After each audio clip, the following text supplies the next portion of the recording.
Hey, what's up, guys? How you doing? I want to do a quick overview on this UBP-X800 4K player that I have. I had it now for 4 days since Friday, and I just want to give you my quick overview. This is not an official review. This is just a quick overview. What you're seeing on the screen right now, it's Chappie 4K UHD Player from Sony. So it really it looks great. I mean, the transfer of this movie looked great to begin with. But I just want to point out the key difference between the UBP X800 and then Xbox One S 4K player and Samsung K8500 that I have. And there is not like a, in terms of quality, you're not going to see like a huge drastic difference between Samsung and the UBP. However, you will notice difference in performance. The one thing that Sony does really well, it's boot up and loads 4K discs really fast. And I do mean really fast. And another cool feature about the UBP X800, it really, it's very responsive. Like when you fast forward, when you search, it doesn't skip. It's very accurate. Here, let me show you. There's my controller right here. And let me show you just how accurate the search is right here. Hold on, I'll show it to you in a minute. Look, you can choose the speed how you want it, how fast you want it, and it's really good. Just look how fast that is. And then you can go back to the same thing you just had. You can pause it, and it's very responsive. And I like the fact that it has that. It's almost like you using a video editor and you're moving, scrolling up and down. And it's really good if you're searching for a certain scene, if you want to look at a certain moment, it really does that. Well, it's very responsive. Here, let me show you. Just look how responsive that is. And just look, when you go search, look how responsive it is. Look, like right here. You can choose the speed. Like, how do you want it? Do you want it fast? Do you want it slow? If there's a certain scene you want to see, like right here, you can take that scene, look at that scene, pause it. You can go back a little bit further to the back. Look. And then you pause it right there. Then you pause it here again. See, I came to the same scene. It's almost like you're using a video editor. It is very responsive. On a Samsung 4K, good luck. With a little tiny remote control, you're gonna have a hard time trying to find a good scene. It's very clumsy on a Samsung. And I'm talking about, obviously, I'm talking about this remote right here. This is a very clumsy remote. This is the one from the Samsung. And it's not that good. It's really not that good. It's very hard to find the scene, to look for it. It's very annoying. And then on top of that, it skips. It skips the disc, and then it takes you back to the menu. With this one, because the way this 4K player, it's built so robust, you don't have to worry about that being skipped. It's not going to happen. So you take a huge advantage of that. That's the one big bonus right there. And just look, you can go back to the same scene right here. And you can pause it, same thing. There it is. It's very easy to go back to the scene that you were at. And now let's talk about the quality. As you can see, it's very responsive. It loads fast. It's easy to search, pause and play. It's very responsive and it's very accurate. If you want to show off a scene, this is a very good 4K player that's very accurate. Now let's talk about the quality. Here's what you can't do on the Xbox. Ron John. This is a message to Ron John. Here's what you cannot do on the Xbox 4K player. Not to mention you're gonna have a hard time searching the scene with your Xbox One controller, okay? But here's what you cannot do. These are the video settings right here. You cannot do this.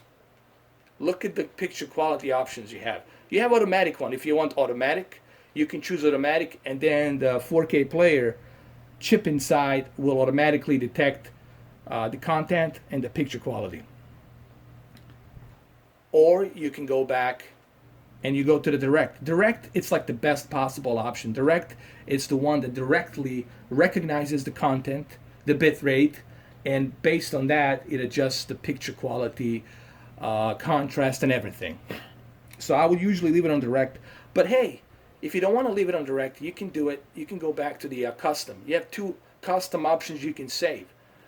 So you go here, you got FNR, BNR, MNR. What these are basically a filters that control the negative resolution, and also the one that controls the brightness, negative. It's like it has all these different elements, filters to if there's a certain grain, like in Underworld, there's a lot of grain and a lot of filters, grain, because of the way it was shot in the film.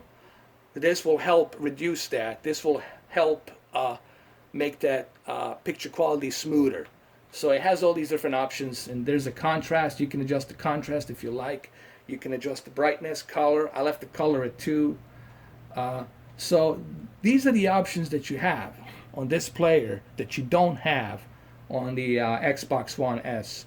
Now on the Samsung, you do have calibration options, but the problem with the Samsung is, as I said, it does have calibrations, just like this one has calibrations, but the main issue with the Samsung 4K player, it skips. It's very clumsy. It doesn't load fast. It doesn't read well. And that's one negative that I have. It's very clumsy. It's very light. It feels cheap, and it's very easy for the disc to skip. And you have a hard time with a smaller remote control trying to find a scene, trying to search a scene. With this one, you don't have that issue. Keep in mind, I'm not doing a review. This is not a review. This is just me letting you know what it has. I personally like to leave it on direct, so I'll leave it here on direct. So we'll get the best possible quality here.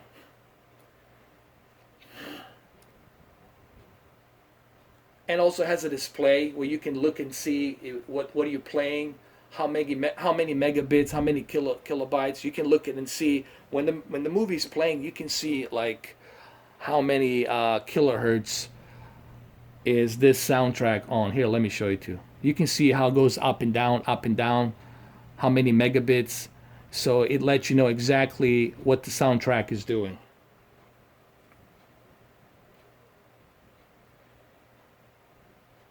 I mean, all in all, it's a very, very responsive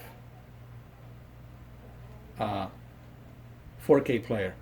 And I'm very so far I'm very satisfied with what this thing can do. Of course, it has the applications, has featured applications like the regular ones like Amazon and Netflix. Honestly, I'm not buying this 4K player for that. I have plenty of devices that can do that. I have a smart hub inside my Samsung that has truckload of apps, so I don't really care about the apps. I have a NVIDIA Shield that has truckload of apps as well. And then I have Roku 4. I mean, I have it, but I barely use it, honestly, because everything that Roku has, I can get on this TV, I can get on NVIDIA Shield. So I don't really care about this stuff that much, because I already have it. The reason you buy a standalone 4K player is because you want to have the best possible home theater experience. And that's the difference. Okay, this is just my first overview, my first thoughts. This is not an official review. The official review is going to be 3 weeks from now, because I want to spend some more time with this 4K player, and then I can give you a really good, honest review on it. So there you have it, guys. Hopefully you enjoyed this video, and I'll see you in the next one. Have a good one, and take care. All right? Bye-bye.